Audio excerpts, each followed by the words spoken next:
নমস্কার বন্ধুরা, ফের বড়সড় সাফল্যের সম্মুখীন ইসরো। সূর্যের দেশে আদিত্য এল1 করে দেখালো বিরাট কামাল। কি কামাল করে দেখালো আদিত্য এল1, চলুন আমরা সেই খবরটি জেনে নিই এই ভিডিও থেকে। আমি বিষ্ণু রয়েছি তোমাদের সঙ্গে। চলুন আমরা মেন টপিকে চলে যাই আর কথা না বাড়িয়ে। বড়সড় সাফল্যের সম্মুখীন ইসরো। সূর্যের দেশে আদিত্য এল1 করে দেখালো বিরাট কামাল। এবার ফের সাফল্যের সম্মুখীন হলো ভারতীয় মহাকাশ গবেষণা সংস্থা ইসরো তথা ইন্ডিয়ান স্পেস রিসার্চ অর্গানাইজেশন। ইতিমধ্যেই গত সোমবার ইসরো জানিয়েছেন যে ভারতের প্রথম সৌর নিরীক্ষণের জন্য পাঠানো যান আদিত্য এল1 সূর্য এবং পৃথিবীর মধ্যে লাগরাঞ্জ 1 বিন্দুর চারপাশে থাকা হ্যালো কক্ষপথকে সফলভাবে একবার চক্কর কেটেছে। জানিয়ে রাখি যে আদিত্য এল1 গত বছরের 2রা সেপ্টেম্বর লঞ্চ করা হয়েছিল এবং এটিকে চলতি বছরের 6 জানুয়ারি হ্যালো কক্ষপথে স্থাপন করা হয়। এদিকে আদিত্য এল1 তার জটিল গতিপথ বজায় রাখার ক্ষমতাও সফলভাবে প্রদর্শন করেছে।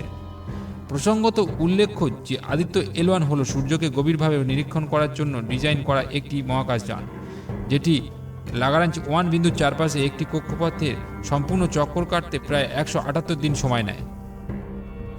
ইসরো জানিয়েছেন ওই অবস্থানের মহাকাশযানটি বিভিন্ন বাধার সম্মুখীন হয়, যেগুলি সেটিকে লক্ষ্যবস্তু পথ থেকে বিচ্যুত করতে পারে। তবে এই শক্তিগুলিকে মোকাবিলা করার জন্য আমরা মিশনের শুরু থেকেই 3টি গুরুত্বপূর্ণ স্টেশন কিপিং কৌশল পরিচালনা করেছি। এদিকে এগুলির মধ্যে প্রথম 2টি কৌশল যথাক্রমে 22 ফেব্রুয়ারি এবং 7 জুন সম্পূর্ণ হয়েছিল। পাশাপাশি সোমবার অর্থাৎ 2রা জুলাই তৃতীয় কৌশলটি একটি টার্নিং পয়েন্টে চিহ্নিত করা হয়েছে, যেটি মহাকাশযানের লাগরাঞ্জ 1-এর চারপাশে তার দ্বিতীয় কক্ষপথে স্থানান্তর হওয়ার বিষয়টিকে নিশ্চিত করেছে। জানিয়ে রাখি যে আদিত্য এল1 মহাকাশযানের কক্ষপথ হল একটি পর্যায়ক্রমিক হ্যালো কক্ষপথ, যা পৃথিবী থেকে প্রায় 1.5 মিলিয়ন কিমি দূরে নিরবিচ্ছিন্নভাবে চলমান সূর্য পৃথিবী লাইনের অবস্থিত। এই হ্যালো কক্ষপথটি লাগরাঞ্জ 1-এর চারপাশে একটি পর্যায়ক্রমিক ত্রিমাত্রিক কক্ষপথ, যেখানে সূর্য পৃথিবী এবং একটি মহাকাশযান রয়েছে। এই নির্দিষ্ট হ্যালো কক্ষপথটি 5 বছরের মিশন জীবনকাল নিশ্চিত করতে, স্টেশন কিপিং চালনা কমিয়ে জ্বালানি খরচ কমাতে এবং সূর্যের বাধাহীন দৃশ্য নিশ্চিত করার জন্য এটিকে নির্বাচন করা হয়েছে।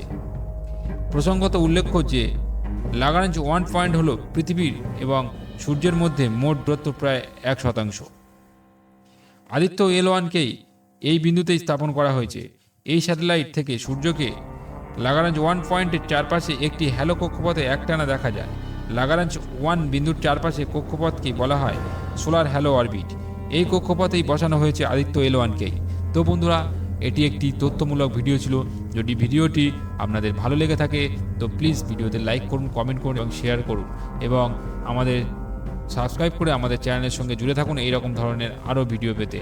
তো বন্ধুরা, দেখা হবে পরের ভিডিওতে।